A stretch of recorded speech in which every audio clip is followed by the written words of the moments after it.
Nyambika fime mana ibyo tubona ku isi bisaba kwijijisha.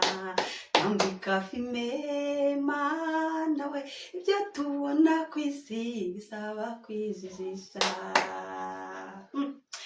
Ibyo tubona ku isi rero mwabantu mwe nibyo koko bisaba yuko abantu twijijisha.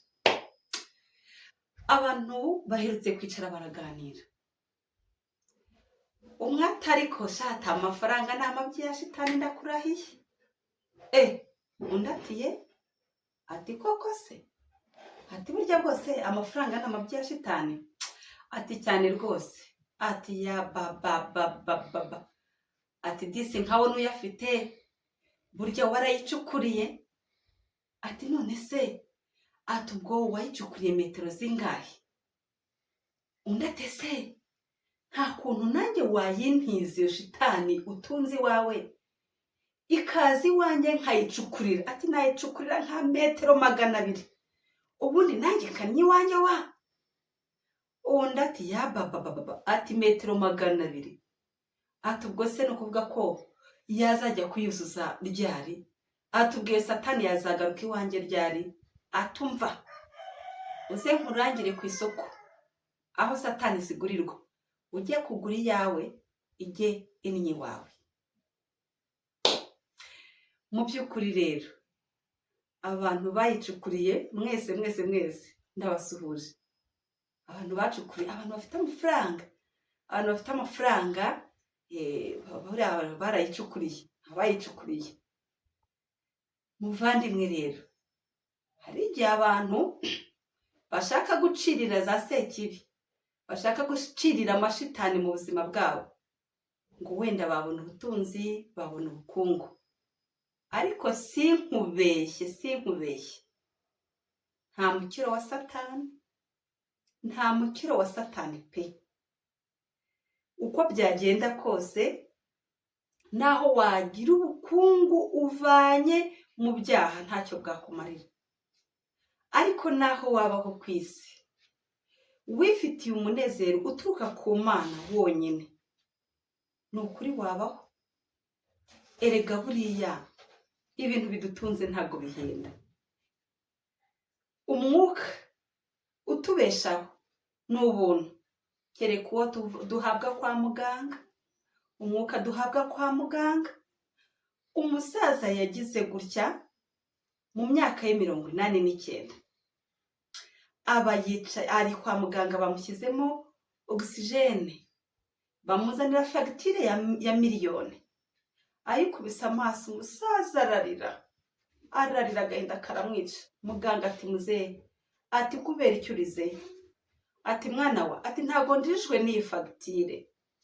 Ati ahubwo ntekereje ubwo nzahinguka imbere y'Imana fagitire izankubita y'umwuka wayo nakoresheje imyaka 89, ariko umwuka wanyu mumpaye iminota 2 mukandisha amafaranga angana gutyo.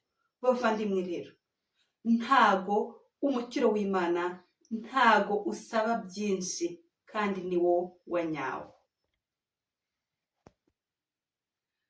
Uwundi mukiro w'Imana, ibintu bitubeshaho rwose bidutungira ubuzima ntago bihenda namba. Buriya hari ukuntu nkunda Imana yikundira abakene. Ibintu bitubeshejeho byo kurya usanga buri wese afite ibyo bijumba, ariko ubu byarabuze, nabyo bisigaye byarabuze. Ariko uko byagenda kose ibyo bijumba biraboneka, ayo mateke araboneka, yayandi nkunda cyane, ibyo bishyimbo biraboneka. Ndetse usanga natwe duciye bugufi ari twe dufite umwanya wo kubirya rwose, nta n'ikibitubuza. Ari byo kurya buri wese ku rwego rwe. Imana ifite ukuntu yabigenje, ntugahangayike. Ari aho gutura, nushaka uture muri etaje. Ubundi se naho wagira etaje hari ubwo urara mu byumba byose icyarimwe? Ni hahandi urara ku gitanda nta kirenza metero 2 ndakurahiye. Yaba kakazu kanjye rero, yaba na yanzu yawe nini, byanga bikunda n'inzu. Icyo dusaba, icyo twifuza hapfa kuba hatava. Uzarebe na wa mwana uba munsi y'iteme, iyo agize amahirwe imvura ntigwe ngo umuvu umanuke ruguru, nawe ariryamira akisinzirira bugacya rega. Kandi rero uwo mwana niyo bwije ari kumwe n'aba bajyama be, avuga ati sha twitahire ku mungangi yacu. Wa wundi utashye mu kamategura ati nitahiye iwanjye, utashye muri etaje ati nitahiye iwanjye. Twese buri wese afite iwe. Imana ni nziza cyane. Ku bijyanye no ku myambaro rero, buriya iyo mpageze mbona ubwiza bw'Imana. Ubu haje ibyo bita London ni ibitenge byiza cyane, byiza, agatenge umesa ugiye kuvumba ukarangiza koga kamaze kuma, agatenge wambara ku munsi wa mbere gakeye kakazarinda gacika katarigeze gacuyuka. Nushaka we wambaye wagisi y'ibihumbi 200, n'undi yambariye ako kantu ako gatenge. Mwese mwambaye ibitenge, mu by'ukuri rero mwigomba gucirira za satani ngo mukunde mugire ubutunzi. Iby'Imana yatugeneye birahagije kandi biranejeje.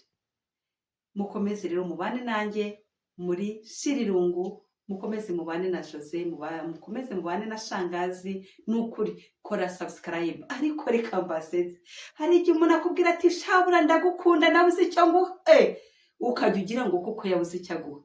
Umuntu udashobora kuguha subscribe gukandaho gusa, uwo yari kuguha ikiwa.